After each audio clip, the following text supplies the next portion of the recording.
Hello बच्चों, good morning. क्या हाल चाल है आप लोगों का? बच्चों welcome to my YouTube channel. Start करते हैं जी एडवांस 2018 पेपर नंबर 1। तो फंक्शन आर टू आर दे रखा है, जी आर टू आर दे रखा है, यानी कि दोनों का डोमेन आर है, दोनों का कोड डोमेन आर है। Be two non constant differentiable function, derivative throughout zero नहीं है, कॉन्स्टेंट फंक्शन नहीं है। If f dash is e की power f minus g into g dash for all x, f one g two दोनों बंद रखे हैं, which are the following statement is are true. ठीक है, ये आराम से दिख रहा है। ये तो डिफरेंशियल इक्वेशन का सवाल है, वेरिएबल सेपरेबल है ना। तो अपने क्या क्या ऐसे लिखा इसको, एफ डैश और मल्टीप्लाई कर दी ई की पावर माइनस एफ, ठीक है, इज इक्वल टू कितना आएगा, ई की power minus g into g dash. ठीक है, ई की पावर माइनस एफ से दोनों साइड मल्टीप्लाई कर दिया। अब बड़े आराम से अपने को इंटीग्रेशन करने को मिल रहा है। माइनस से अपन मल्टीप्लाई कर देते हैं,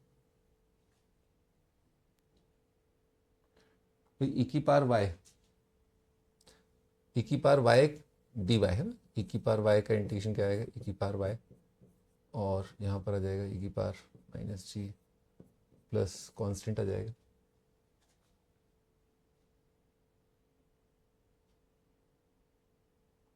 फॉर ऑल एक्स भाई 1 पर और 2 पर वैल्यू बराबर है ना। ठीक है जी, तो 1 अपॉन ई की power f x minus 1 upon e की पावर जी एक्स, ये वैल्यू आपकी कांस्टेंट आ रही है, ऐसा लिखो।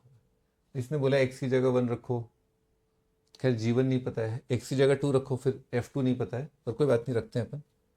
तो एक्स की जगह 1 रखा, एक्स की जगह 1 रखा, एफ ऑफ 1 कितना है 1, तो ई आ जाएगा, और माइनस 1 अपॉन ई की power g of 1 is equal to constant. और ये तो खैर मैं 2 रखने पर भी यही होगा, एक्स की जगह 2 रखा तो आएगा 1 अपॉन ई की power f of 2 minus f of 2, g of 2 कितना है माइनस 1 बाई। हाँ जी, एनीवेज ये दोनों बराबर कांस्टेंट आएंगे। अब कुछ कुछ टिप्पणी इसने बोली है, F2 बराबर है G1 बराबर है, तो अपन देख पा रहे हैं F2 1 अपॉन ई की power F2 plus 1 upon e की पावर G ऑफ 1, इसका वैल्यू बराबर आ रहा है 2 बाई ई के। ठीक है जी, इसने कंपेयर करने को किससे बोला है बच्चों? अगर आप बहुत ध्यान से देखो तो अपने को दिख रहा है कि जो कंपेरिजन है, ठीक है ना, इन दो क्वांटिटीज़ का F2 का और G1 का, वो एक्चुअली इसके लॉग से, इसके रेसिप्रोकल के लॉग से दिख रहा है। ln2 माइनस 1 इसका लॉग है, और रेसिप्रोकल का and so on.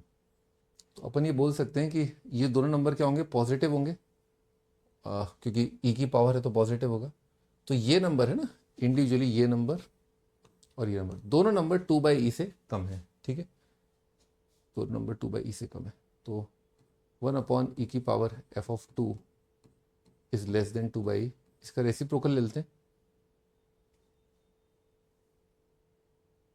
Cross multiply कर दें, है ना।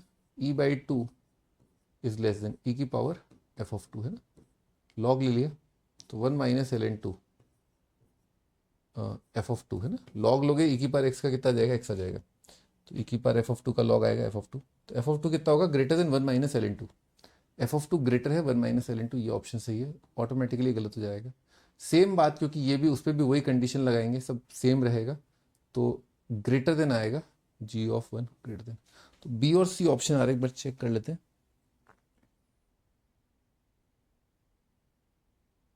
हाँ, बी और सी ऑप्शन सही है बच्चों। बहुत ज़्यादा अजीब सा सवाल, क्योंकि यहाँ तक तो हर कोई कर लेगा, है ना, यहाँ तक, और 1 और 2 भी रख लेंगे, पर वो इसके बाद इनइक्वालिटी जो है ना, जिसमें कि ये कंडीशन लगानी है, उसके लिए आपको ऑप्शन देखना पड़ेगा। अगर आपने ऑप्शन नहीं देखा तो आपकी समस्याएं बहुत बढ़ जाएंगी। ये चीज़ आपको दिखनी ही चाहिए कि ये 2 बाई ई का लॉग से आएगा। ठीक है ना, ओके। तो इंपॉर्टेंट है ऑप्शन को एक बार इस स्टेप के बाद आकर के यहाँ पर एक बार ऑप्शन पे ज़रूर एक पैनी नज़र मारे, है ना। प्रॉब्लम इतना मुश्किल नहीं है, ठीक है ना, इनइक्वालिटी बहुत आसान है, पर अगर आपने ऑप्शन पे नज़र नहीं मारी, यानी कि यहाँ पर 2 बाई ई को नहीं देखा, तो थोड़ी सी मुश्किलें पैदा हो सकती हैं। ठीक है, ओके बच्चों, बाय।